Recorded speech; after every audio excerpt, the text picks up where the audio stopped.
Ya, dari pernyataan Mas Aulia ini sudah menyebutkan laporan ke PBHI saja sudah ada sekitar 300 laporan lebih. Tapi ketika pemirsa juga sudah menyaksikan ada pernyataan dari anggota KPU yang menyatakan laporan tersebut tidak serta-merta membatalkan pencalonan dari Darmakun ini. Saya ke Pak Jufri. Pak Jufri, lantas apa ini yang bisa dilakukan mengingat pleno penetapan kan sudah akan dilakukan besok?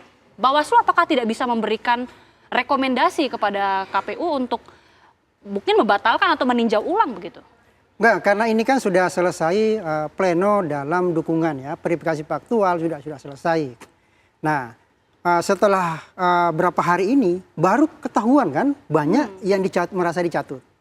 Maka mekanismenya masyarakat itu boleh mengadu ke Bawaslu, melampirkan kepada Bawaslu ya sebelum 7 hari setelah sampai besok ya. Besok kan penetapan nih. Jangan sampai lebih dari 7 hari, karena undang-undang dalam lapor penanganan pelanggaran itu kan 7 hari setelah kejadian, setelah diketahui. Nah, maka saya sarankan kepada masyarakat, bagi yang merasa namanya dicatut dalam dukungan calon persorangan di Pilgub DKI ini, maka diharapkan untuk bisa melapor ke Bawaslu, ya, agar nantinya Bawaslu bisa melakukan verifikasi ataukah melakukan penanganan pelanggarannya, memeriksa. Kalau memang itu Bawaslu merasa bahwa ini betul-betul tidak mendukung, maka Bawaslu dapat merekomendasikan kepada KPU untuk melakukan pengecekan, bahkan melakukan verifikasi ulang. Karena ada merasa orang merasa tidak mendukung, tapi dukungannya KTP-nya masuk dan dinyatakan memenuhi syarat. Ya, nah itu perlu dilakukan verifikasi ulang kepada KPU. Walaupun kemarin sudah ditetapkan atas rekomendasi Bawaslu. Tapi kan kalau jumlahnya tidak signifikan bagaimana Pak? Katakanlah tidak semua masyarakat ini seperti Pak Aulia yang proaktif, tapi hanya beberapa saja, bagaimana? Tentu kita tidak tahu siapa yang merasa merasa dicatut kalau nggak dia melapor. Ya, orang ketahuan dicatut namanya ini kan ada yang protes. Kalau tidak ada yang protes berarti tidak ketahuan. Gitu ya. Ya, kalau memang ada tadi disampaikan Aulia 300, ya berarti 300 itu bisa melapor ke Bawaslu atau KPU.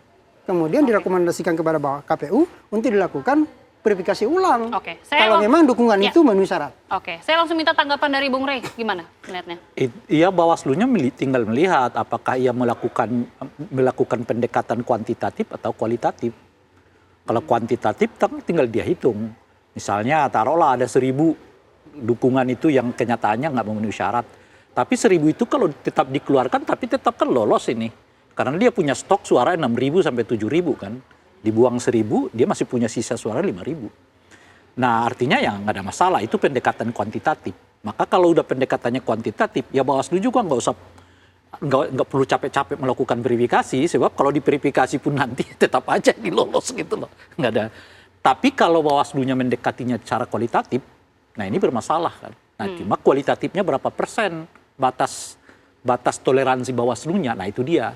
Misalnya apakah 2%, 3% bagi Bawaslu itu nggak bisa lagi ditolerir. Artinya selalu kualitatif ini bermasalah. Dan itu tadi misalnya seperti disebutkan oleh Bung Jupri, dia bisa saja membuat rekomendasi agar dilakukan verifikasi ulang secara total. Misalnya begitu kan.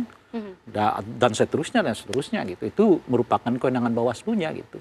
Nah tapi kalau pendekatannya kuantitatif, saya kira kalau cuma 300 itu kan stok jumlah yang kecil. Ya itu stok mereka aja 7.000-an kan, stok yang karena dukungan cuma 600.000, 18 kan, sementara yang dinyatakan lolos 677 kan, jadi ada sekitar 7.000-an 6.000-an lebih gitu. Maka dikeluarkan 5.000 pun masih tetap lolos gitu loh. Minimal 10.000 lah. Iya.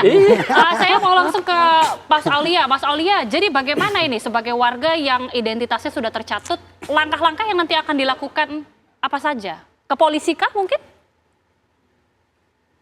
Ya, saya sudah koordinasi dengan PBHI, diantaranya kami akan buat laporan ke polisi, karena jelas secara Undang-Undang Perlindungan Data Pribadi, pasangan tersebut dengan masuknya nama saya sebagai pendukung tanpa seizin saya itu sudah masuk dalam pelanggaran pasal 65 Undang-Undang PDP. Itu pertama. Kedua, terkait dengan kewenangan Bawaslu, tadi saya dari menyimak Pak Jufri tadi, memang sangat nggak mungkin ya ketika Bawaslu harus melakukan verifikasi ulang dengan waktu yang singkat. Makanya saya menghimbau kepada masyarakat, khususnya warga Jakarta pada umumnya, agar aktif mengecek nomor NIK mereka di link cek pendukung yang ada di info pemilu tersebut. Terus yang kedua, karena ini bentuknya dukungan, pasti ada surat pernyataan dukungan atas nama saya yang dipalsukan. Ini saya berpikir sebagai penyelidik dan auditor, Mbak ya. Bawaslu bisa mulai dari sampling, diantaranya dari nama saya atau nama dari 300 orang lain yang sudah melapor ke PPAI, tinggal dicek aja dokumennya. Apakah benar ada pemalsuan tanda tangan? Apakah ada tanda tangan yang serupa? Bayangkan ada ratusan ribu surat dukungan dengan template yang sama. Saya sebagai investigator, saya bisa melakukan sampling itu. Jadi kerja Bawaslu bisa lebih efektif dalam melakukan verifikasi. Nggak perlu harus menghubungi ribuan orang. Itu mungkin sedikit masukan, Pak Jupri. Baik, terima kasih Mas Aulia. Ini mudah-mudahan masukan didengar oleh KPU dan juga Bawaslu. Dan sekali lagi terima kasih juga Pak Jufri, terima kasih juga Bung Rey. Dan kami juga tadi juga sudah mencoba untuk menghubungi dari pihak Paslon Darmaku, namun memang hingga saat ini pemirsa sayang sekali tidak ada jawaban. Namun sesaat lagi pemirsa, Apa Kabar Indonesia Malam akan hadir bersama Putri Viola dengan sejumlah narasumber juga untuk berdialog apa, Pupi, silakan. Ya, kita perbincangan yang berikutnya juga nggak jauh-jauh dari Pilkada Jakarta. Akankah ide yang menggandengkan antara Anies Baswedan dengan kader PDIP yaitu Rano Karno ini kemudian betul-betul bisa terwujud jika PDIP tidak memiliki satu kawan pun partai yang bisa diajak untuk berkoalisi? Sesaat lagi.